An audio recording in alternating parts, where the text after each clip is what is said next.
If I might begin on a musical note, following up on Paul's, I am the former organist and choir master of the All Saints Cathedral in Cairo.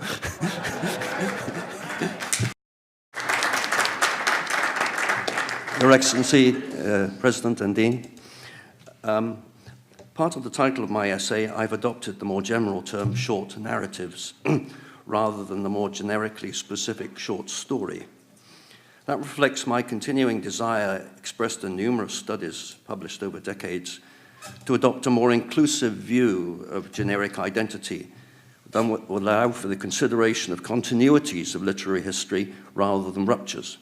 That the movement that we call the Nahda, best translated, I'd suggest, as revival rather than the culturally bound Renaissance, involves both the importation of Western ideas and the revival of the traditional culture and forms of expression.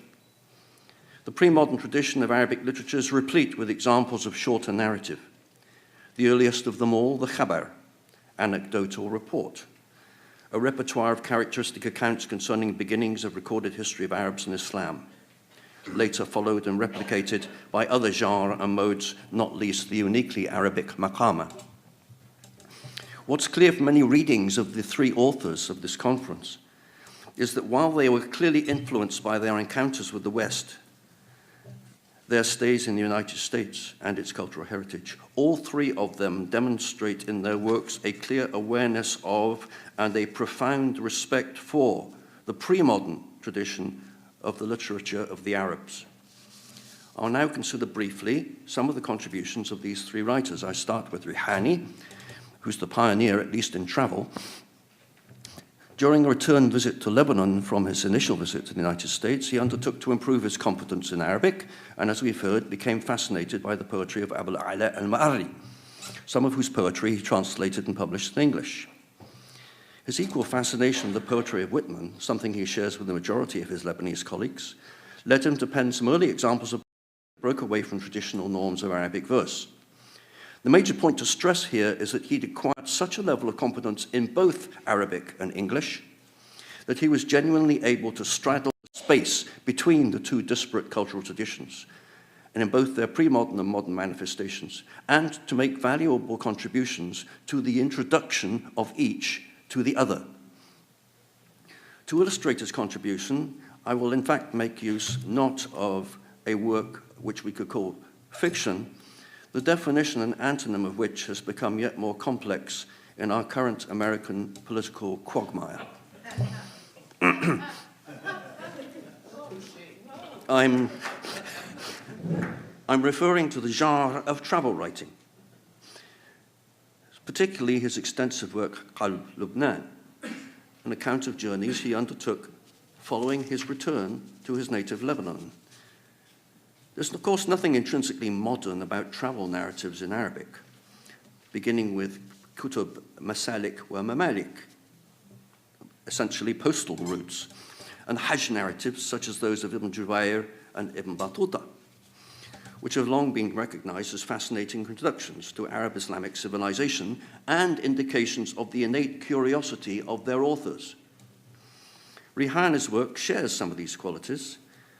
Yet over the course of many years and excursions into the Lebanese mountains from his village of Fireki, it also occupies the transcultural space that I've just identified.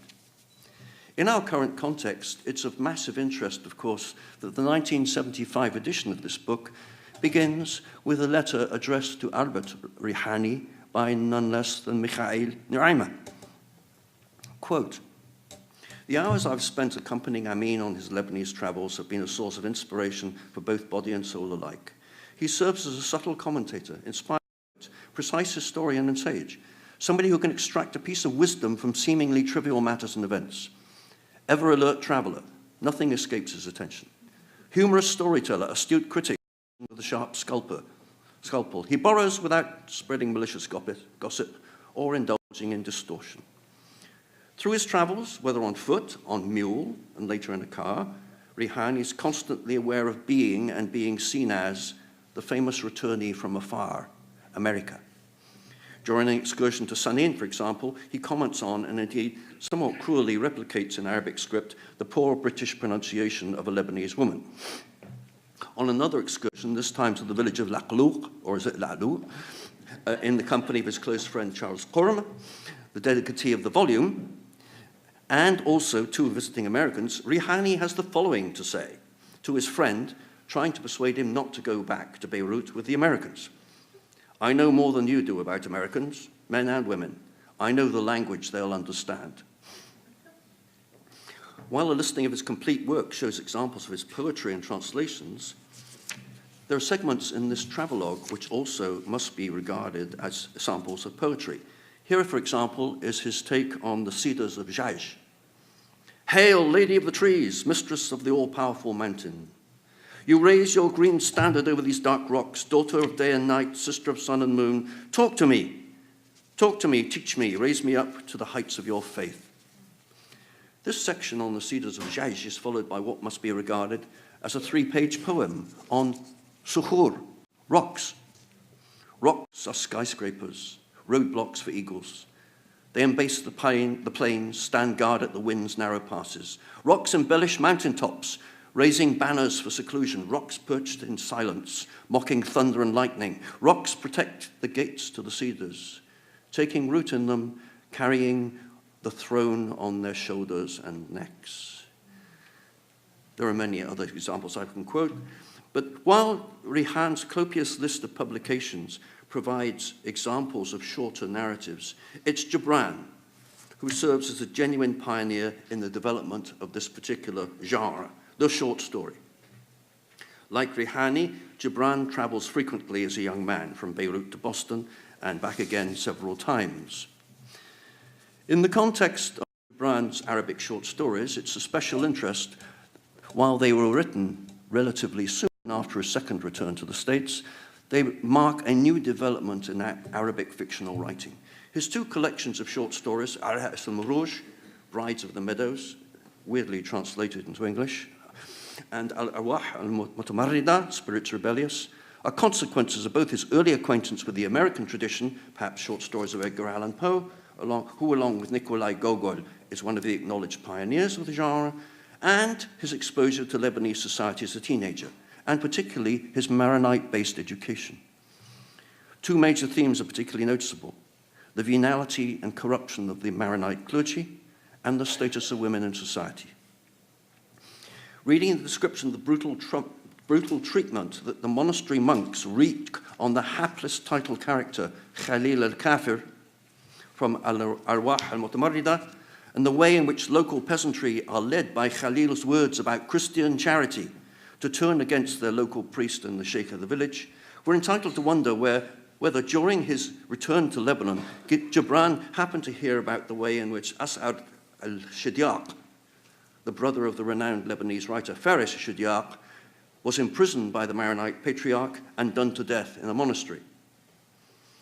On the status of women, Marta al-Bania, Martha from Ban, from Aras al-Marouj, reflects some of Rihani's concerns too regarding his homeland by creating a vivid, if epithet-laden contrast between the simplicity of rural life and the corruption of the evil modern metropolis. More complex is the analysis of women and marriage is Warda al-Hana from Al-Arwah al-Mutamarrida. Like Kahlil al-Kafir, each has its title character, and this story is a well-balanced, multi-sectional narrative in which the narrator finds himself confronting conflicting emotions of a man and woman, formerly joined in a dysfunctional marriage, but now living separate lives. Through the windows of the house where she lives with her unnamed beloved, the heroine shows the narrator a number of neighboring homes where unhappy couples live miserable lives with each other. In a conclusion that reflects Jubran's ongoing concerns, the narrator is left to contemplate the conflict between God-given freedoms and the constraints of human law. Following other pioneers of the short story genre, like Gogol, Jubran has a penchant for digression, and his obvious affection for the poetic leads to some often elaborate descriptions of locations and people who live there. Neither of these traits was to become characteristic of the short fiction or genre as it developed. But that said, we have to acknowledge the important role Jubran played in offering to readers of Arabic examples of the possibilities of this short genre that were to be developed by later generations, and not least among whom was his colleague and friend, Mikhail Naimy. Naimy also traveled to America, firstly to the West Coast, before moving to New York in 1916.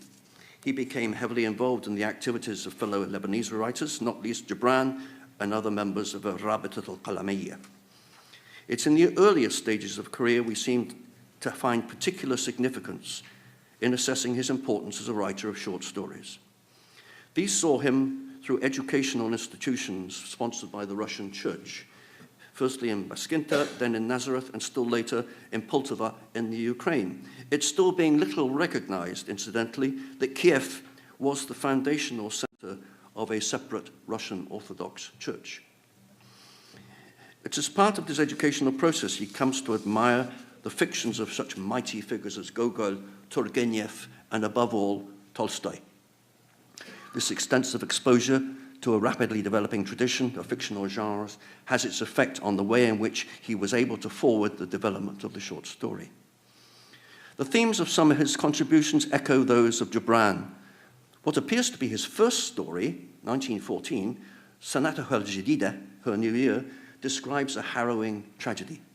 Buttress and Naqus, a revered figure who has inherited the village headship, has 7 daughters. Since his wife is pregnant with an 8th child, he is desperately hoping for a son and heir. Vividly portrayed by Naimy as becoming totally obsessed, he's finally driven to snatch his newborn 8th daughter from the midwife's arms and to bury her alive, bribing the midwife and claiming that his wife gave birth to a stillborn son. Another story, not a little reminiscence of Gibran's Ward al-Hana, is Al-Akhir, in which the lives of an apparently happy married couple are gradually but relentlessly destroyed by her inability to bear a child and the societal pressures that ensue. But in our transcultural framework, perhaps an obvious masterpiece of storytelling is to be found in the Kifuzani entitled Al-Bankurulia, from the later collection Abu Batta. The title is, of course, a symbol of cultural misunderstanding. In order for Abu Shaheen to respond to his wife's constant demands that he supports their son in his foreign education, namely the baccalaureate, he's had to gradually sell off his entire herd of goats. The son's clearly had a very good time in America, but he's not bothered to acquire the expected education. One demand for money, too many, to send to their spendthrift son sends Abu Shaheen to take his son's diploma from school off the wall, fill the frame with the excrement of his lost goats, and to send it to his son. Naimy may perhaps be suggesting somewhat sardonically that the Mahjar project does not always function to the benefit of the people in the home country. In his study of Naimy's works, Nadim Naimy lays particular stress on the excitement Naimy felt in receiving a copy of the first issue of the journal Al-Funun. As already noted, Sanataha al-Jadida was published the following year. In his superb study of the early stages of the development of the short story in Arabic, Sabri Hafiz points out the 1914 date makes this short story a very interesting, pioneering effort in short story writing.